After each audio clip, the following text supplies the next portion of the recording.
After the masquerade, masks come off. Using the Unmasking Diary to explore the everyday process of neurodivergent autistic unmasking, author Natasha Stavros, PhD, speaks with licensed marriage and family therapist Sarah Liebman, diagnosed ADHD with special interests all things neurodiverse. Join us in this episode of Following the Threads as we explore social, psychological, and spiritual frameworks that empower resilience through change.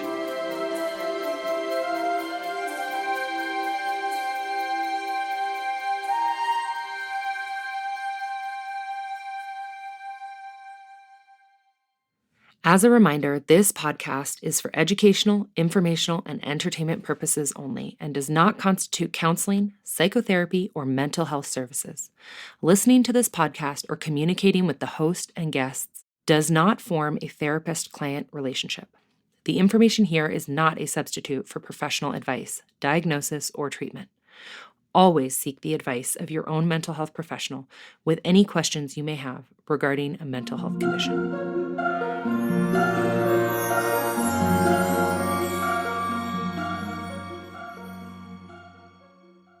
Welcome to Following the Threads. I'm Natasha Stavros. And I'm Sarah Liebman.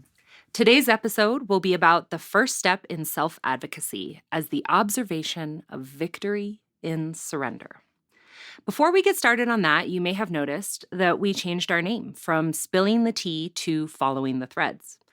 After last week's episode, we were made aware of the origin of spilling the tea, capital T, for truth, from Black queer culture. As two white women, we want to acknowledge that using that title perpetuates appropriation of Black culture and causes further harm. Following the Threads better aligns with our intent. The basis of this podcast uses my life as a case study to follow the threads of my early unmasking experience. I am offering my experience and story to join the community of late diagnosed neurodivergent people. Change comes through lived experiences and story. And it is in this wisdom that we can grow as a community. So, let's get started. All right. I wanted to build on last week's episode about when you know you need an assessment and the internal experience to decide to actually go get one. Yeah. And how that might unfold inside of us. This is actually the first in a 3-part series on this topic. So we'll cover just a little bit of it today, and we'll have a couple more episodes on this. Today, I wanted to focus on surrendering to the truth of your lived experience and when an assessment may offer more relief than the hardship of the stigma. Mm-hmm. Surrender is the place of self-acceptance, and it is the beginning of self-advocacy, even if that self-advocacy starts and ends with seeing yourself and stepping into your reality. Yes. Because self-advocacy is so much more than getting accommodations at work or even writing legislation to change the system. Self-advocacy includes the change and the transition from accepting others' story of you as truth to embracing your own experience. Because none of that other change can actually even happen without the change within first. Yes. So I think we had talked about this topic and you had said, you know what, this reminds me a lot of contemplation, pre-contemplation, and this trans theoretical model of like change within yourself. And I had never heard about this before. So maybe other people haven't. Could you give us some background on that? Yeah. So probably anybody who's had a job has heard something about like change management or the model of change. So there's a lot of different models, but we're going to look at something that's been used for, a very long time, 30 plus years, in how drug use disorders, alcohol use disorders, how to kind of understand when a person might be considering, noticing that they are, their life is being impacted by substance use or another kind of addiction. And the the model that is most often used, the first name of the person is Prochaska, but the second person who did most of the work with Prochaska, the name was on the tip of my tongue, and I forgot to bring it with me, but we will make sure to link to a graphic of it.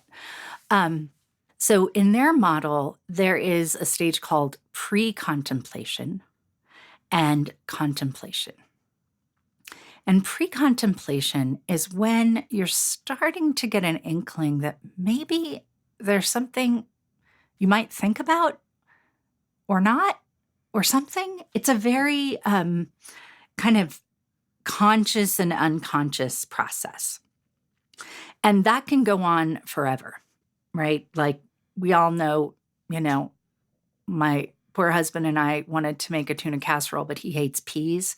And neither of us could think outside of he hates peas. And 6 years later, we finally got to, why don't we just use green beans in it, right? We had been in pre-contemplation of the tuna casserole.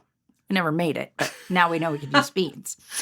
And, contemplation is when you start to notice and sort of put together some of the pieces. Like, yeah, I do end up feeling kind of at the same point in every job or every semester or every project that I try to do.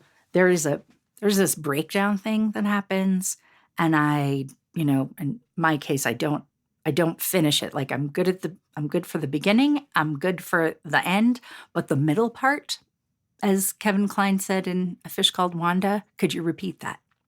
So, right now, if you're listening to this podcast, maybe you or someone in your family or a partner, or someone you care about, you've been kind of in pre-contemplation about a struggle they're having, perhaps. And now you're starting to move into, maybe they are too, contemplation of like, is this something that is more than just, I should try harder, not try so hard, whatever it might be. And then the one other concept I want to add in here is Christopher Bollas, who is a British psychoanalyst. He has a concept that's very helpful, which is called the unthought known. And a lot of us who are neurodivergent and fit sort of into something, we have an unthought known that there's something more going on, but we only have what is available in the culture at the time. So our unthought known is there's something a little different about me, but I don't know what it is. People who are adopted or find out they have, unexpected DNA result. They sometimes will also say like, oh, that makes it all come together. So the unthought known of difference, the pre-contemplation of maybe there's something that could connect to this, and then contemplation, I think this might be neurodivergence of some flavor. Mm-hmm. So. And I think for me, we had talked a little bit about my book. And Yes. My book, Burning Inside Out, it comes out in December to a bookstore near you. Excellent. It's called Burning Inside Out, and it's a survival guide for creating an impact in a world on fire. And it's really written for change makers. And people who are change makers are people who are inherently outside of the way that the system has been designed because they can't help but be a change maker.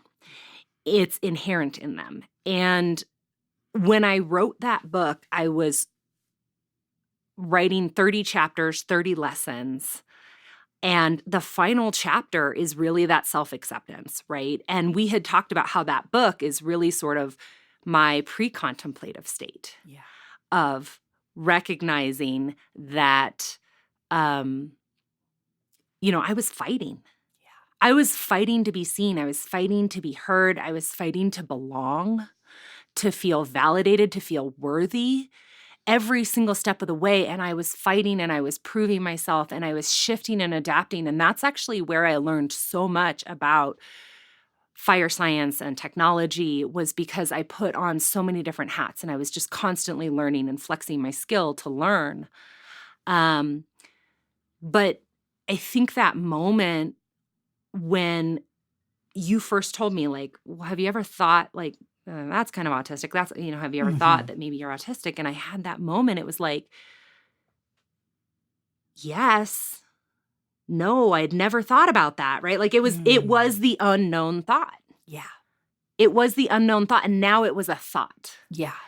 And I think when we first talked about this trans theoretical model for change, I was like, okay, let's put it in simple language. What is it? I hate simple language, as you know. Yeah. Well, yeah. It's a good thing you're here. Otherwise, I'd just go on and on and on. There's being explicit and accurate and all the things that, but it's really that transition from not thought to thought. Yeah. Right? And I had that thought that, oh, maybe this could be it. And that's that moment where I really felt victory. Yeah. In surrendering that might be true, right? Not trying to fight a stigma that I'm different and projecting all of this badness onto myself. Yeah. But like, maybe I'm just autistic and I think different and I communicate different, and that's my truth. And in surrendering to that, I wasn't fighting. I don't feel like I'm fighting as hard all the time.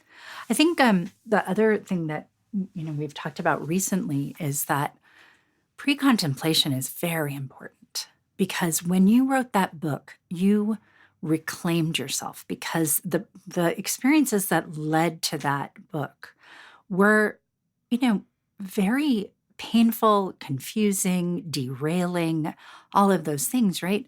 And they had injured you in terms of your sense of you, who you are. Right? What are my intentions, but how is it always turning out this way, right? And so in that pre-contemplation, you had come to see yourself in a sort of wholeness of like, yeah, I am an outsider, and maybe I'm going to do this from the outside. And maybe what I have to offer is so valuable because it's not, like 1, 2, 3. It's, and also the thing you didn't mention is that it's also a memoir, and that you tell through a story, you tell this, and that is really core to how you believe change happens, right? Yeah. And so, I'd known you for a while, and I'd also listened to your suffering and your confusion. And in my inimitable way, threw it out when we were walking through a park, But yeah, it was that moment of like, oh, this missing piece of like, why is it I feel this way and intend these things? And this is what the outcome. It was like, oh, maybe there's something that comes in between that isn't just me learning more skills that would approximate what I've said, what they have told me I need to do differently and better. Mm-hmm. Mm-hmm. And I think when we talk about like what it means to surrender to this truth, there is a self-acceptance that happens that is just you. All you have to do, like no one else, right? Like I'm not talking about even your mom or your partner or your dad or your brother or your sister or your friends or your coworkers. If none of that changes, something inside of you changes. Mm-hmm. When you can say, that's not my reality, and I'm going to hold this boundary because my reality is real. It's true, and I can validate it, and it's worthy. And that's really where you're surrendering in the fight. I'm normal. I can be seen. You're going to accept me. I can do all these things. I can keep compensating. I can keep masking, and it will be good enough to, you know what? I'm surrendering to the truth that I'm not neurotypical. I can't do that the way that you do it. And the way that I do it is going to be very different. And it's, and so I kind of lost my train of thought there, but.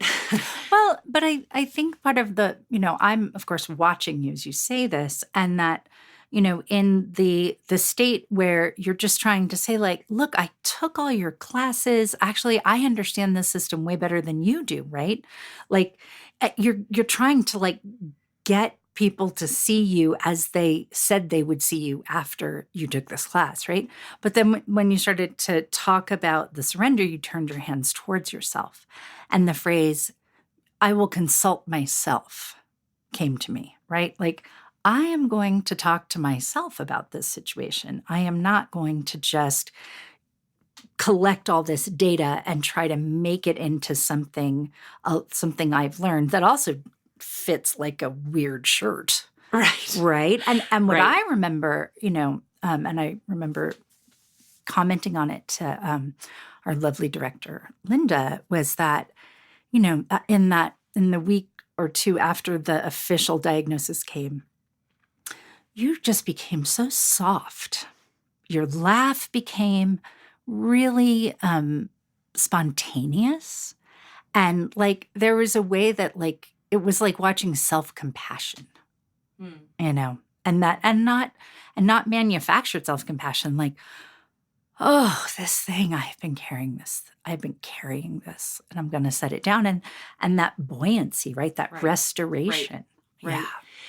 And the acceptance of who you are through disengaging ideas of perfectionism, Yeah. of what it is to be Which perfect. is a survival technique. Right? It's a survival. Well, and that's sort of the root of masking, is working towards a perfect construct, right? Yeah. Whatever this construct of perfection is that each of us hold in our heads. And what I've been actually working on with my therapist is re-engaging in the experience. Yeah. And so by surrendering to the truth, or even that there might be a truth that's different than whether or not you've even gotten the diagnosis, just even surrendering to the idea that the truth could be that. Yeah. That's really the moment where you can turn into your experience, and you can start to really, and it kind of can feed on itself, right? Like you can start to, no, I know me, I know my experience. Your curiosity gets reawakened. Yeah. Because, and I think the other thing that came to me as you were describing that is that when you are trying to compress yourself in order to make it in whatever masks you have donned, there's not a lot of information except for I'm a bad person with bad skills and bad intentions, right?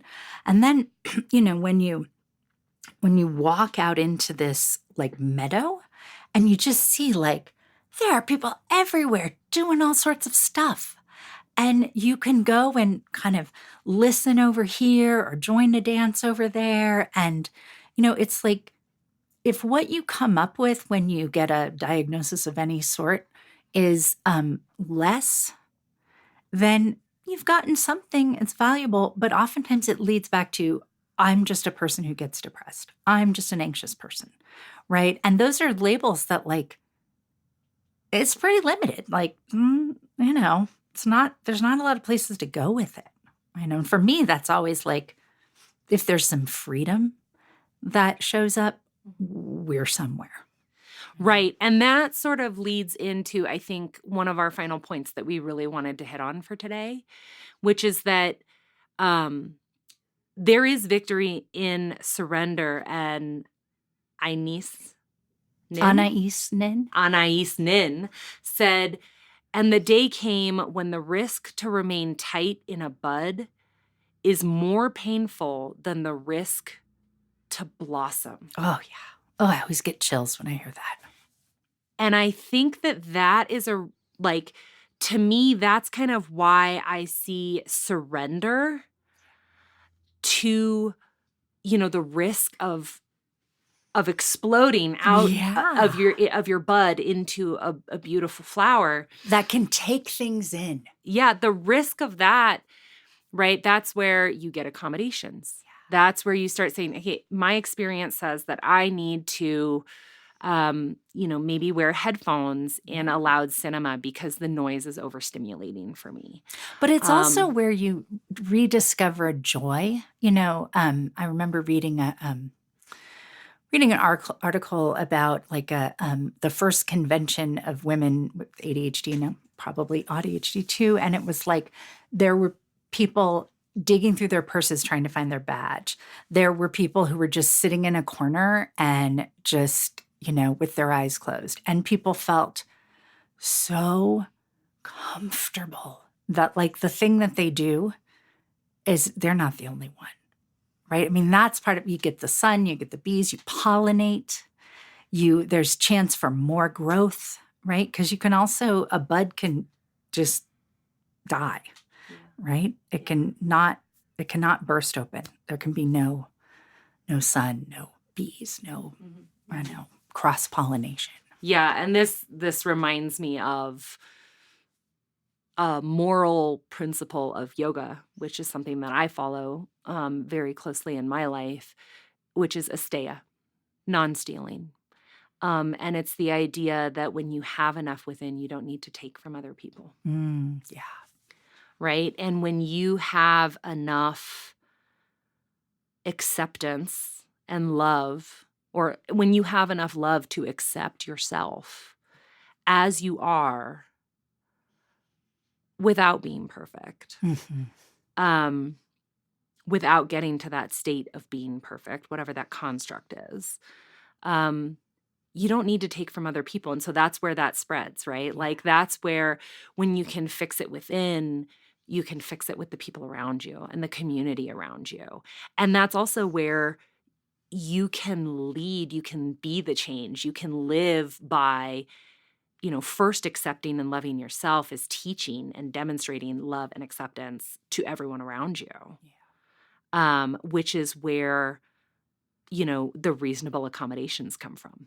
When people, love and accept who you are, they are willing to make little accommodations to, And you're willing to make an accommodation to yourself to say, hey, like, you know what? I'm getting into this thing where I'm asking you a bunch of questions and you don't seem to know why.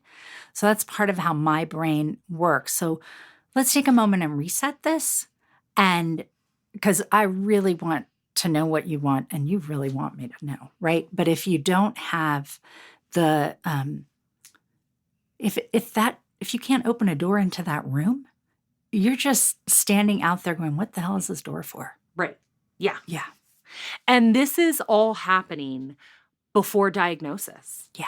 Right? Like this isn't, you don't even need to have the diagnosis. This is just part of the internal experience to get us there.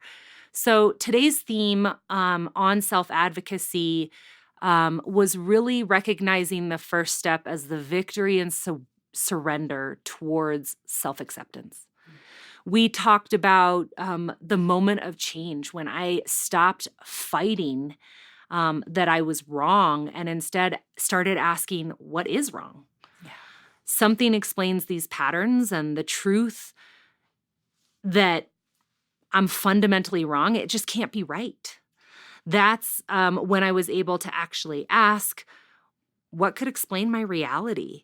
And it wasn't without that I could even begin to ask that question. We talked about that there are many different models for change and that these scale from both within yourself all the way out to how you work with other people and even systems. And different cultures. Different cultures. That, like change means a different thing in white culture than it does maybe in, a culture that has like a little more explicitly collectivist. We don't know. We're a couple of white ladies. We've studied things. But yeah, that like change is fundamental to human survival. Right. And so there's lots of different models. Yes. And today we talked about the trans-theoretical model and that transition from not thought to thought. Yeah. And we talked about the victory and surrender as breaking from your bud and blossoming. Yeah. So with that, I'd like to say thank you for joining us today and remind you to subscribe to the podcast to hear our next week's episode, the second in the series on how to get ready for an assessment. Please like, share, or comment. We look forward to getting to know you. All right, see you next time.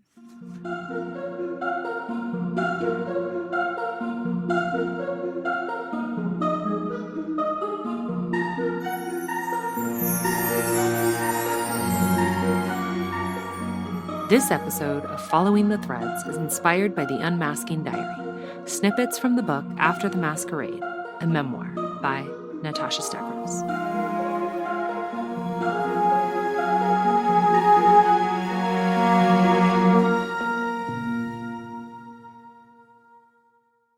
When I think about the moment that I crossed from realizing that I might be autistic to actually getting an evaluation, I had an epiphany. It was the end of 2025. My book, Burning Inside Out, was literally coming to a close. I was writing the last chapter.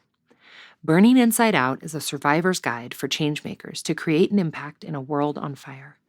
It is a narrative nonfiction following my nearly 20-year career as a young woman in the man's world of fire science and tech at NASA. I ended the book with 5 futures in play. One of those futures was a low-level, below-the-radar role at a university as admin. Surely that would save me from being the demonized changemaker that seemed my eternal fate. Then I realized that story was all about fighting to be seen, to be recognized, to be accepted, and to belong. Burning Inside Out presents the lessons of a fighter. A wildfire burning hot and fast, destroying everything to the point of self-extinction. I had consumed my own will and drive to stay true to myself while complying with the expectations of who I should be, inherently existing as an outlier in the systems we have in place. This next book in the series of my life, it started not with fighting, but with finding victory in surrender. With victory in surrender, I accept my truth and open the door to an alternate reality. I am no longer fighting to be seen just as I am. Victory in surrender is the moment of self-acceptance and the moment you embrace customization for how you live your life. Only then can you begin to understand your rights and protections, the services you need, and what exceptions you might ask for. And we will talk about all of those throughout this book. But for today, I want to focus on the first step, surrendering to the truth that you are different and our system didn't center you in its design. That is the truth, and it is okay. We can change the system, and there are groups working on this. We can also change how you navigate within the system, if it doesn't change. Both can be true. You are not in a destined fate.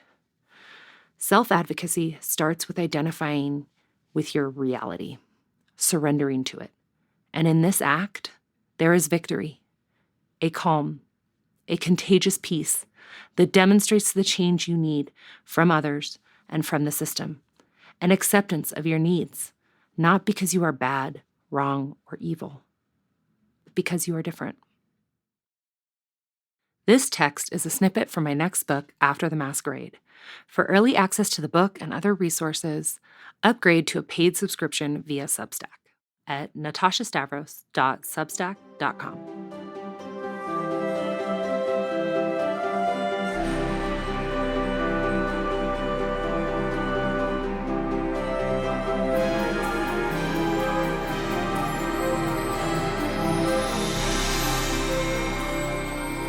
Thanks for joining us today on this episode of Following the Threads. I'm Natasha Stavros, co-host and executive producer, here with Sarah Liebman, co-host, Linda Highfield, director, and Noah Smith, audio engineer and composer.